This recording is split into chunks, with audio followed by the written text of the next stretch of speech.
রাসূলুল্লাহ সাল্লাল্লাহু আলাইহি সাল্লামের উপর দুরূদ পড়লে কত ফজিলত, কত বরকত হয়, এটা আমরা ভুলেই গেছি। এই যে মিলাদুন নবীর মাস চলতেছে, রবিউল আউয়াল মাস, এই মাসে রাসূল করিম সাল্লাল্লাহু আলাইহি সাল্লামের জন্ম হয়েছিলেন।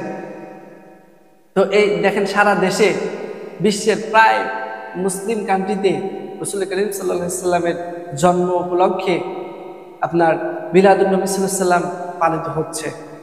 কত সুন্দর! রাসূলুল্লাহ সাল্লাল্লাহু আলাইহি সাল্লামের আগমনে আমার আল্লাহ পাক রব্বুল আলামিন খুশি, ফেরেশতারা খুশি, কুল কায়নাত খুশি। মুমিনরা খুশি হতে পারবে না? মুমিনদেরকেও খুশি হওয়া লাগবে। এই জন্য যদি আমি রসুলের প্রতি ভালোবাসা যদি আমার নাই থাকে, তাহলে আমি কেমন করে আমি মুমিন হলাম? এই জন্য একটা হাদিসের ভিতরে আমি পেলাম যে শাইখ শিবলি রহমাতুল্লাহি আলাইহির জামানার একটা বড় একজন আল্লাহর ওলি, খুব বড় একজন ভালো একজন আল্লাহর ওলি, উনি হজ করতেছেন, উনি কাবায় তওয়াফ করতেছেন।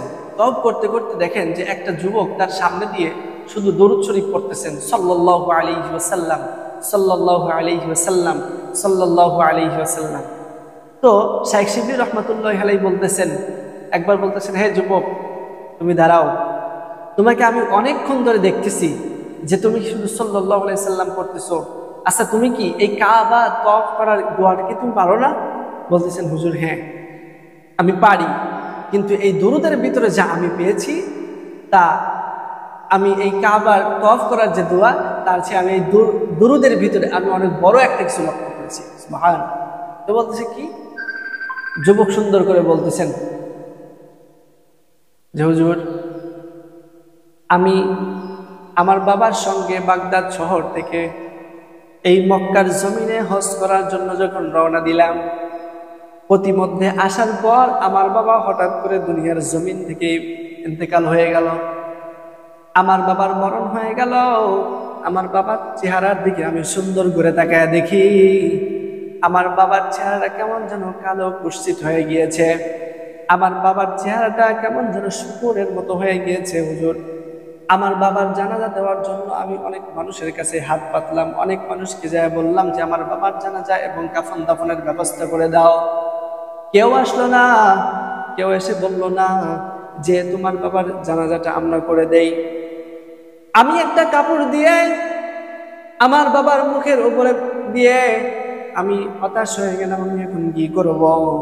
হঠাৎ করে আমি এই হতাশার অবস্থায় আমি যখন বসে পড়েছি, শোয়া ঘুমের মতো অবস্থা, আমি সুন্দর করে যখন ঘুমের মধ্যে চিন্তায় পেরেশানের মধ্যে মগ্ন হয়ে গিয়েছি, হঠাৎ করে আমি দেখলাম, আমি স্বপ্নের ভিতরে দেখতেছি একজন সুন্দর পাগড়ি পরা একজন মানুষ, সুন্দর একটা জুব্বা, সুন্দর তার চেহারা, আমার বাবার মাথার উপরে এসে আমার বাবার মাথার ভিতরে হাতটা দিয়ে যখন নাকি সুন্দর করে হাতটা বুলাইয়া দিলেন, আমি আমার বাবার চেহারার দিকে তাকায় দেখি অনেক মানুষ এত সুন্দর করে আমার বাবার চেহারাটা হয়ে গিয়েছে যা আমি এর আগে কখনো লক্ষ্য করি নাই।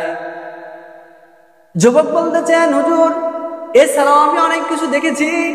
আমি যখন ওই যুবক চলে যাচ্ছিলেন, ওই হুজুর চলে যাচ্ছিলেন, আমি সঙ্গে সঙ্গে জামাটা টেনে ধরেছিলাম, বললাম যে কি ব্যাপার, আপনি কি করলেন যে আমার বাবা এত সুন্দর করে তার চেহারাটা হয়ে গেল? আপনি কি আপনার পরিচয়টা কি আপনি একটু আমাকে দিবেন? সুন্দর করে হুজুর বলতেছেন যে হে যুবক, তুমি পেরেশানি তোমার কোনো করার কারণ নাই। আমি হলাম জামানার নবী, আখির জামানার পয়গম্বর মুহাম্মদুর রাসূলুল্লাহ সাল্লাল্লাহু আলাইহি ওয়াসাল্লাম। যুবক বলতেছেন, আমি খুশি হয়ে গেলাম। আমি ডাক দিয়া বললাম, হুজুর, আপনি এখানে আসার কারণ কি? বলতেছেন, যুবক, তোমার বাবা কি আমল করেছে আমি জানি না, তোমার বাবা কোন আমল করেছে আমি জানি না, তবে তোমার বাবার একটা আমল আমার কাছে সবচেয়ে বেশি ভালো লেগেছে।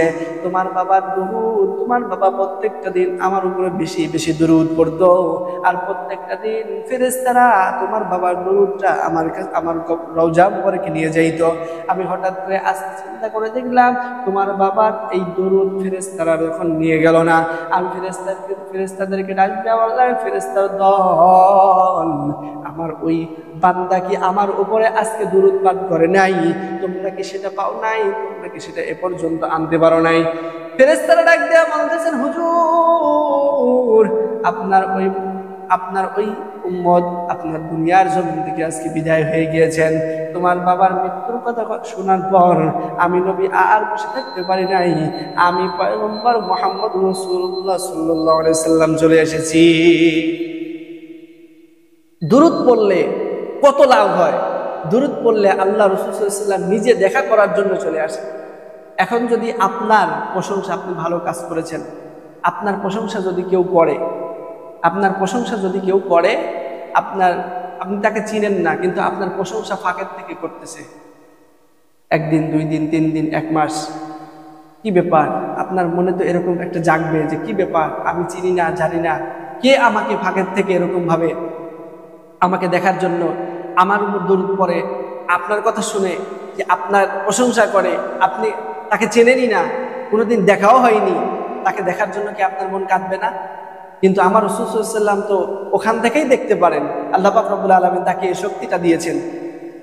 রাসূলুল্লাহ সাল্লাল্লাহু আলাইহি ওয়াসাল্লামকে এমন একটা শক্তি আল্লাহ পাক রব্বুল আলামিন দিয়েছেন যে ওখান থেকে কিন্তু দেখতে পারেন যে আমার কোন উম্মত কোন জায়গায় আছেন। আল্লাহ পাক রব্বুল আলামিন কিন্তু দেখান, সেই শক্তিটা আল্লাহ পাক রব্বুল আলামিন তাকে দিয়েছেন। এই জন্য আমাদের উচিত যে জুমাবার আজকে আমাদের সকলের উচিত আমাদের বেশি বেশি দুরূদ পড়া, বেশি বেশি দুরূদ পড়া। ভাই, বেশি দিন আমরা জমিনে বাঁচবো না। যদি আমরা জান্নাতের সার্টিফিকেট নিতে চাই, তাহলে যাদের মা বাবা বেঁচে আছে তাদেরকে খেদমত করা আর রাসূল সাল্লাল্লাহু আলাইহি ওয়াসাল্লামের প্রতি বেশি বেশি দরুদ পড়া। যদি আপনি কাল কিয়ামতের ময়দানে পুলসিরাতে যাওয়ার পরে যদি আপনি ঝুলন্ত অবস্থায় ঝুলে যান, যে আপনার সামান্য নেক আমল আছে কিন্তু আপনি কেটে পড়ে যাচ্ছেন, যদি আপনি ঝুলন দিয়েও থাকেন, একটা হাদিসের ভিতরে আসছে, আমার রাসূল বলেন যে ওই বান্দার যদি বেশি দুরূদ যদি থাকে, তা আমি নবী করিম সাল্লাল্লাহু আলাইহি ওয়াসাল্লাম ওখান থেকে টান দিয়ে উঠায় নিয়ে বার করে দেব। সুবহানাল্লাহ! দুরূদের এত পাওয়ার, দুরূদের মধ্যে যে ডুবে আছেন সে জানেন যে দুরূদের কত বরকত, দুরূদের কত ফজিলত, দুরূদের কত মূল্য আল্লাহ পাক রব্বুল আলামিন দিয়েছেন, দুরূদের কত মহব্বত আল্লাহ পাক রব্বুল আলামিন দিয়েছেন। এজন্য আমাদের সকলের উচিত যে আমরা সবসময়ের জন্য আল্লাহ পাক রব্বুল আলামিনের হাবিব সাল্লাল্লাহু আলাইহি সাল্লামের উপরে বেশি বেশি দুরূদ পড়ব। আল্লাহ পাক রব্বুল আলামিন আমাদেরকে তৌফিক দান করুন। সকলে বলি আল্লাহুম্মা।